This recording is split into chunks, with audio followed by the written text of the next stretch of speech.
पूर्व मंडल अध्यक्ष चाचा जी का मैं हृदय से अभिनंदन वंदन करता हूं।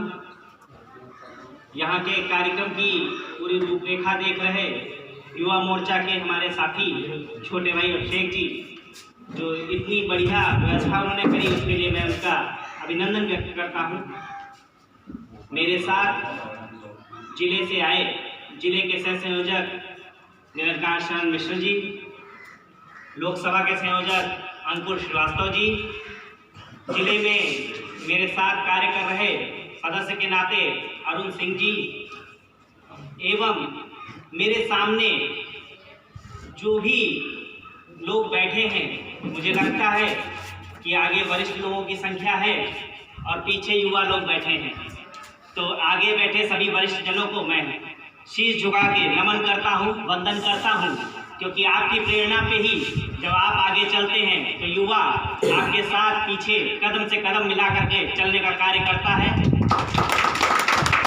मेरे साथ कंधे से कंधा मिलाकर जो युवा आज इस लखीमपुर धरती के अमीन नगर में भारतीय जनता पार्टी के ध्वज को बुलंद कर रहा है, ऐसे युवा साथियों का भी मैं हृदय से अभिनंदन वंदन करता हूं।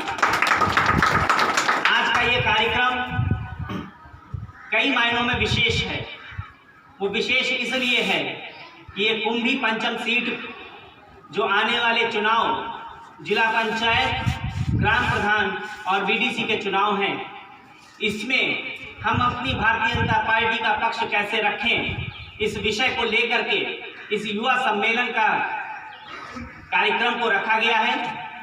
मुझे लगता है कि यहाँ पर बैठे एक एक व्यक्ति को मुझे अपनी सरकार के 4 साल में हुए कार्यों को बताने की आवश्यकता नहीं है, क्योंकि यहाँ पर बैठा एक एक व्यक्ति सरकार की सारी योजनाओं को बहुत अच्छी तरीके से जानता है।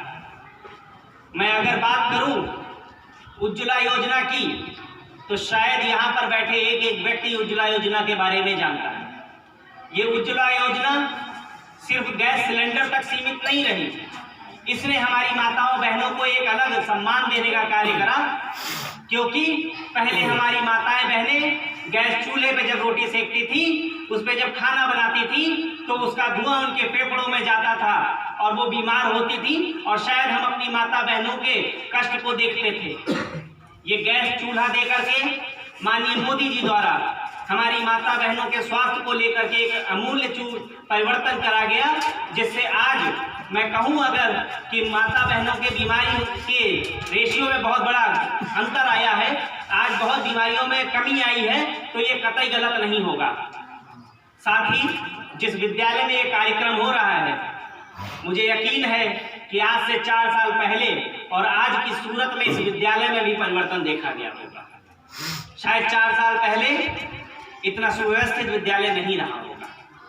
हमारी सरकार, योगी जी की सरकार के आने के बाद ही विद्यालयों को इस अनुकूलता के साथ लाया गया कि वहाँ पे विद्यार्थी जब पढ़ें तो उनकी इच्छा भी हो पढ़ने की, क्योंकि पहले के विद्यालय हमें याद है कि बिल्डिंग जर्जर होती थी, गिर रही होती थी, पानी बरसता था तो टपकती थी। आज अगर विद्यालय के अंदर हम प्रांगण में घुसते हैं तो शायद प्राइवेट स्कूल और सरकारी स्कूल कहीं पर पित बराबर दिखते हैं, क्योंकि पहले के जमाने में हम लोगों को याद है अखिलेश जी की सरकार, मायावती की सरकार, विद्यालयों पे ध्यान देना ही बंद हो गया था।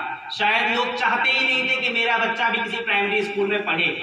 आज अगर शिक्षकों की उपलब्धता कहा जाए तो सरकारी विद्यालय में शिक्षक आ रहे हैं, पढ़ा रहे हैं, पहले की तरह नहीं कि किसी और को रख दिया और अपना गायब है। बहुत बड़ा ये परिवर्तन शिक्षा के क्षेत्र में, क्रांतिकारी परिवर्तन अगर किसी ने करा है तो आदरणीय योगी जी ने करा है। साथ ही एक अभी शिक्षा के लिए ही एक अभ्युदय योजना चालू करी गई है। यहाँ पर शायद किसी को जानकारी है क्या? किसी को जानकारी है इस योजना की? माननीय योगी जी द्वारा ये योजना करी गई है। इसमें पहले हमारे साथ पढ़ने वाले बच्चे जो गरीब होते थे, धन के अभाव में, शिक्षा का नहीं ले पाते थे। IAS PCS की कोचिंग की फीस इतनी ज़्यादा होती थी कि शायद उनके लिए सपना, वो इच्छा तो होती थी, परंतु वो जानते थे ये सपना हमसे बहुत दूर है, हम इसको पूरा नहीं कर सकते, और इस अभाव में वो बैठ जाते थे घर के अंदर। वो सोचते ही नहीं थे कि हमारा गरीब का बच्चा IAS PCS भी कभी बन सकता है। कुछ शायद एक दो निकलते थे, बहुत मेहनत करके, जो दिन में पढ़ाई भी करते थे, काम भी करते थे, उसके बाद वहां तक पहुंचते थे। हमारे योगी जी ने एक योजना लाई है, अभ्युदय योजना, जिसमें हमारे गरीब बच्चे को पढ़ने के लिए, उसको शिक्षा के लिए मुफ्त में ट्यूशन पढ़ाई जाएगी, जिसमें IAS PCS की कोचिंग होगी, SSC की कोचिंग होगी, रेलवे की कोचिंग होगी। उसके लिए उसको कोई शुल्क नहीं देना है, और वो शिक्षा भी कौन देगा? वो रिटायर्ड IAS PCS अधिकारी देंगे। इससे उसकी गुणवत्ता को आप लोग समझ सकते हैं। और इतना ही नहीं, जो उसमें छात्र चयनित होंगे उनको शिक्षा को करने के लिए, आधुनिकीकरण करने के लिए एक टैबलेट भी मिलेगा, और जिससे कि वो अपनी शिक्षा को और आगे बढ़ा सके। कुछ टीचर बताएगा, इंटरनेट के माध्यम से और जुड़ करके और ज्यादा जान सके। ये एक बहुत बड़ा परिवर्तन है युवाओं के लिए, क्योंकि इस परिवर्तन के नाते हमारे युवा सक्षम होंगे, सबल होंगे, और आने वाले समय में शीर्ष पदों पर जाने का कार्य करेंगे। ये सोच अगर कोई रख सकता है तो भारतीय जनता पार्टी का मुख्यमंत्री आदरणीय योगी आदित्यनाथ ही रख सकते हैं, वरना आप लोगों को याद होगा कि कुछ धर्म विशेष, व्यक्ति विशेष लोग ही होते थे, वहां से सूचियां आती थी और उनकी नौकरी लग जाती थी। वो जॉब के लिए कोई इंटरव्यू देने नहीं जाते थे, कोई भी एक भी परीक्षा नहीं देते थे, लेकिन नाम उनके होते थे। शायद आप लोग को याद है ना, ऐसा होता था कि नहीं होता था ना? आज ये परिवर्तन आ रहा है। अगर आपको याद होगा, आज से 4 साल पहले बिजली की व्यवस्था क्या थी? बिजली